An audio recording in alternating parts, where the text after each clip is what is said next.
Hey guys, welcome back, Blessed Be. I think some of you knew I didn't feel good this morning. Maybe you picked up on that. But I was going.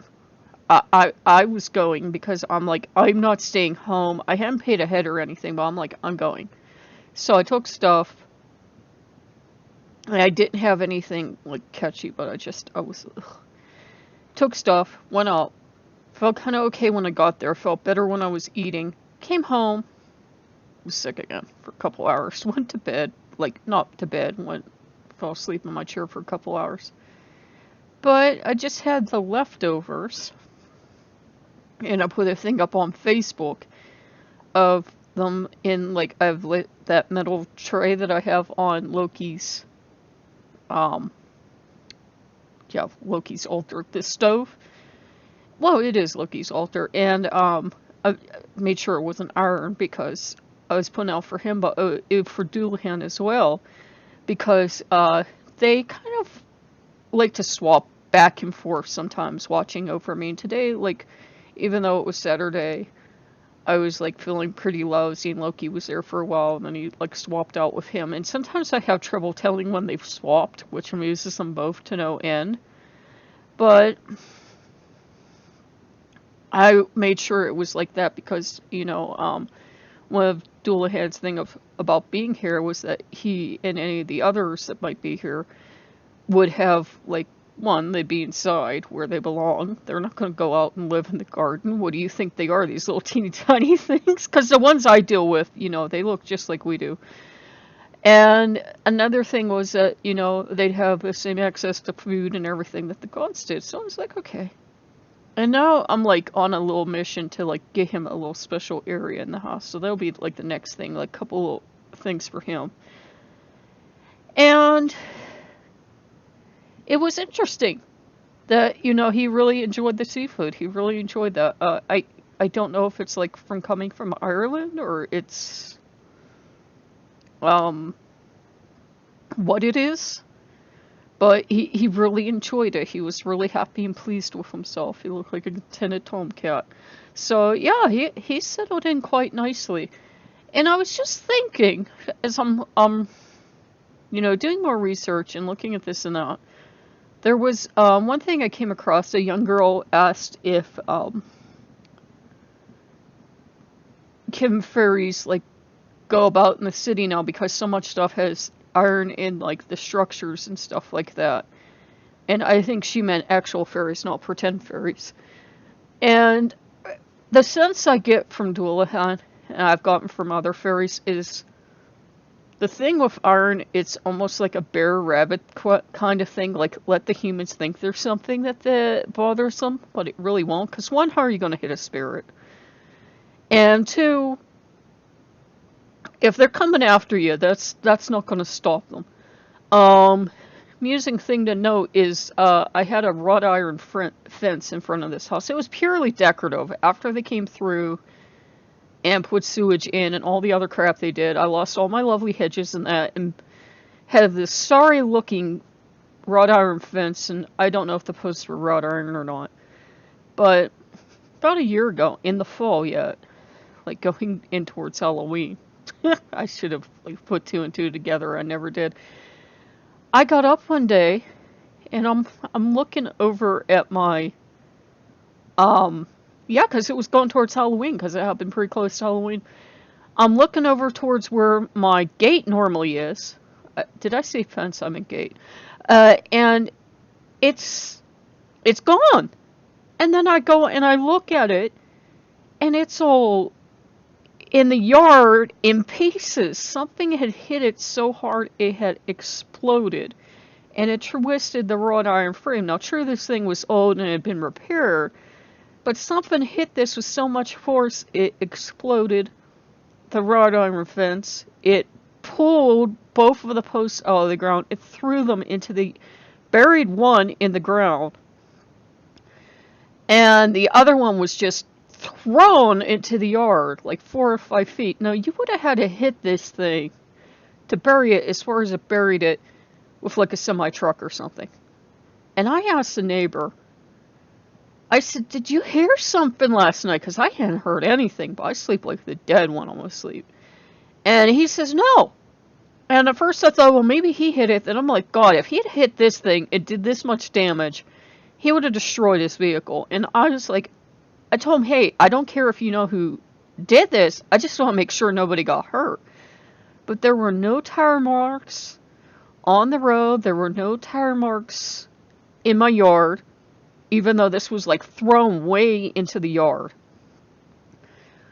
And I'm like, how could someone have hit this with this much force to explode the fence and drive the post in, not only uproot the post that was cemented into the ground, but drive it into the ground like about 4 or 5 inches, like laid it flat and then drove that into the ground, because it's a real heavy post. How did they hit it without leaving any evidence? There was no like paint scratches, there was no nothing, there wasn't like any broken parts of a car or truck or anything.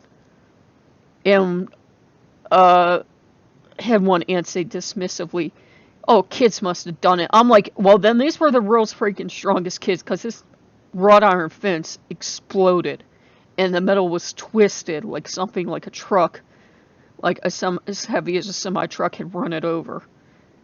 And I said I didn't care who was responsible. I just wanted to make sure nobody was hurt, because the violence you could feel by looking at what was left of it, it had to be a horrible crash if it was a crash.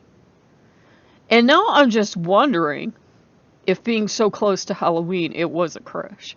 I'm not saying like Fairies came through and like destroyed my wrought iron fence and drove a post into the ground, because there'd be no logical reason for them to do it, because you could walk 6 inches and walk past the gate, because it was just like the gate was right at the sidewalk, and you could have walked in, and nothing ever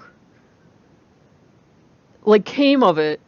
Like, never found out if anyone hit it. And I thought, kind of paranoid, I thought, well, I wonder if like the mailman or something might have done this because they didn't like the gate being there, and they wanted to walk down the walk. No one will walk down my walkway. It's like nobody will walk on that sidewalk for some reason. I don't know why. People are like, and they won't walk down the sidewalk. And I'm like, okay. So I don't know if it was just an accident or what happened, but I started to think of it because I was researching the iron stuff and that. I thought, that's funny. I've always had something has iron in it. It never lasts too long on this property. Something always happens to it. But still, getting back to the question the young person had asked, and they didn't ask me, it was like on a site I saw it. I don't think iron actually would harm or kill them. I think it's one of those things where humans, for whatever reason, came up with it. It would be like, if you knew of an actual werewolf, I don't know that I would rely on silver bullets to stop them. I'd want something bigger and heavier to stop them, and like cutting the head off kills most things. So yeah, it'd be like, I wouldn't rely, if I was dealing with them, rely it on chasing them away, because I would think it would only work temporarily, if at all. Not to scare you, but it's like they're so insanely powerful. I don't see it as a really good deterrent. Like, my wrought iron fence mysteriously got destroyed. And, it more than likely wasn't fairies, but it's interesting that the wrought iron fence is gone, and like they're all comfortable and chill and everything. And there's like not very much wrought iron at all left on this property. There's like one little tiny area where there's some. And, but I've never gotten the impression from them that it actually stops or even remotely bothers them. It's just like, it's one of those legends people pass down. So, I've heard some people say it's because it's an ancestral memory of when people came into Ireland. They had iron weapons and the other people didn't. from there's something magical in the process because it's supposed to be specifically cold forged iron, which is very hard to make, so that would make sense. It would be almost impossible probably at the time the legend was born for people to get a hold of cold forged iron as opposed to just regular iron. So yeah, of course you would think something like that would stop them, because it would have probably been relatively rare and hard to get a hold of. And most people probably weren't going out and looking for fights with the fairies unless they were a fool or, the town crazy or something. So I figured I'd catch you guys up, but yeah. Had a good time at the crab boil, brought the leftovers home, just had them. Still have the coleslaw left, actually. And it was a really nice, relaxing day. There was a bit of a storm on my way home, and then it was okay. I actually got my walk in, but I went into the park, and I got into, like, the bottom of the park where you go in, and you, like, go up past the lake and that. I saw a vehicle there, and I was just like, I don't know, it's giving me creepy vibes, so I actually turned around, came home. Plus, I wasn't, like, 100% yet.